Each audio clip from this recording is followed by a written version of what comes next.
Hello and welcome back to Purpose Driven Wealth, the channel where we discuss all issues money mastery, wealth creation, and financial freedom. Now, in today's episode, I would like to advance a thought. I've shared before here on the channel that financial issues are never just financial issues. Financial issues are symptoms of greater underlying problems. So we've made that claim and shared a few thoughts. You can check out other videos to see how we've broken that down. But in today's video, I want to address an issue that arises from this conversation. Just in case you've been thinking through this, or maybe it's your first time to explore and saying, so if we have financial issues, and if financial issues are indeed rooted in habit issues, in mindset issues, and identity issues, then you may be asking the question, so how do I diagnose? How do I tell what the issues are? If you've been asking that question, then I've got you. In today's video, I will be answering just that. And to answer that, I'll be talking about 5 diagnostic questions. 5 diagnostic questions that you can use to tell what the primary financial problems that you have are at the moment. So their first question is a question of knowledge and understanding. What must I know? The second question, what must I do? That is about action. And then what must I stop doing? That is elimination or discipline.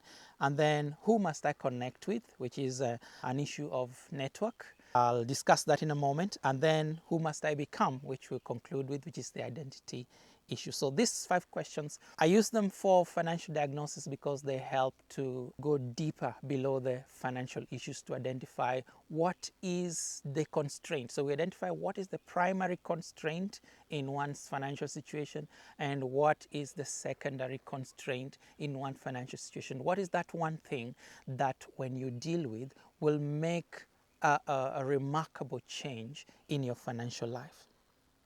So let's delve into it. Straight to the first question. The first question, as I said, was what do I need to know? What do I need to know? The idea here is that is the financial struggle that one is experiencing, is it a knowledge gap? Is it an understanding gap? Is there something you need to know? Maybe there is a principle, a truth, a knowledge you need to acquire that will help you to make better decisions. So ask yourself, is this something that I do not know? For example, maybe you're yet to understand the critical difference between wealth creation and earning income, between earning income and wealth creation. There's a difference between the two, but you're yet to distinguish. And so because of that, you keep patterning your financial process around income earning rather than growing wealth. That could be a knowledge gap. There could be a lack of knowledge around investment. There could be a lack of knowledge around, savings patterns or business, or even business, how to create a product, or pricing. Maybe you're struggling with pricing. How do I position? So what is the knowledge that you need to acquire? So that's the first question. The second question is, what do I need to do? What do I need to do? That's a question that interrogates action. Action. And, as I say, what action have I delayed? What action have I procrastinated? What action have I avoided? What are the things I have failed to do? So maybe there's a step you have failed to do. Maybe there is a business idea that you have failed to launch. Maybe there is a savings plan that you have failed to implement. Maybe you failed to start planning your finances or creating a financial plan. What is that one thing that you need to do? Now that's an important one because financial growth is tied to action, not just awareness of something, but being able to do it. And so the breakthrough will follow the movement that you initiate as a result of what you already know. The third question is, what must I stop doing? Now, in order to achieve financial breakthrough, there are certain things that you need to stop doing. There are patterns that keep sabotaging your finances. There are relationships that keep sabotaging your finances. There are behaviors. There are ways of operating that continue to slow down your growth. So what must I stop doing? Sometimes the breakthrough is tied to what you must stop doing. So to ask yourself that, what pattern, what habit, what belief, what relationship, or what system do I need to stop operating under? Maybe it's lifestyle inflation. Maybe it's debt, debt dependency, consumer debt. Maybe that's what it is for you. Maybe it's procrastination, maybe fear, maybe poor boundaries that keep eating into your time and therefore affecting your financial growth. Maybe it's limiting narratives. So beware of old patterns, because you cannot break through into new financial arenas while you're still carrying old patterns. This is important. And then we go to the fourth question: who do I need to connect with? Now, this handles an important dimension to financial growth, and that is the relational dimension. Who do I need to connect with? One connection can open more doors than years of isolated effort. Now, realize this, that money does not move in isolation. Money moves through connections. And so having the right connection can be the missing link between one and growth.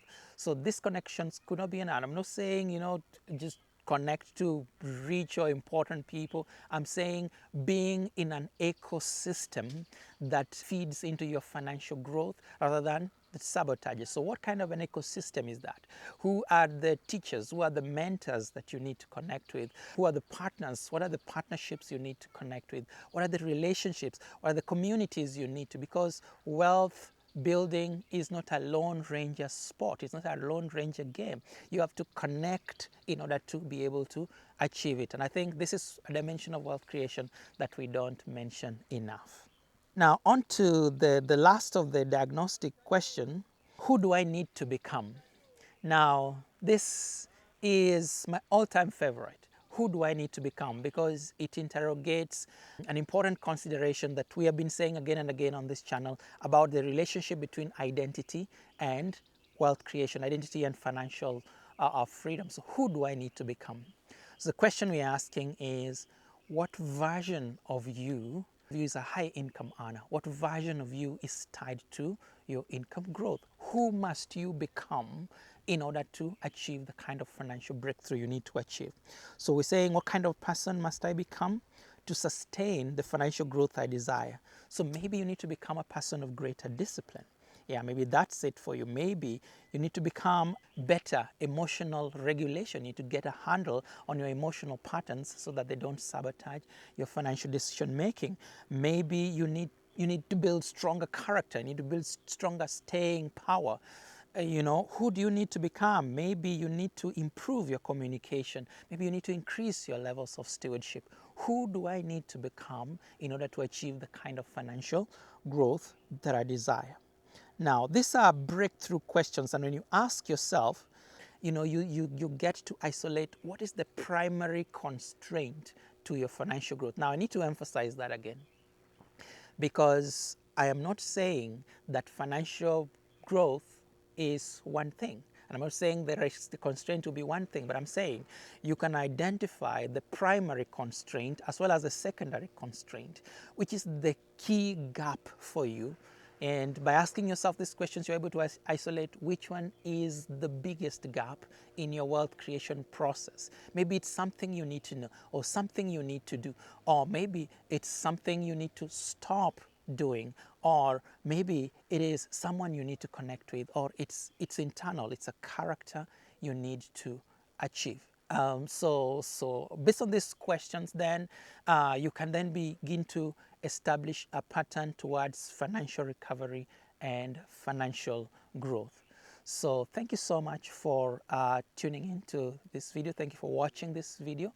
And for more content like this, as we continue this series of conversations, please do remember to like, share, subscribe, and share the channel. And also, I wish to invite you to my book. I've written a book that captures this information that we've been sharing. So for more information on this or further reading, get yourself a copy of my book, The Money Tree. We will provide a link below for you to be able to get yourself a copy. All right, thank you, and see you in the next video.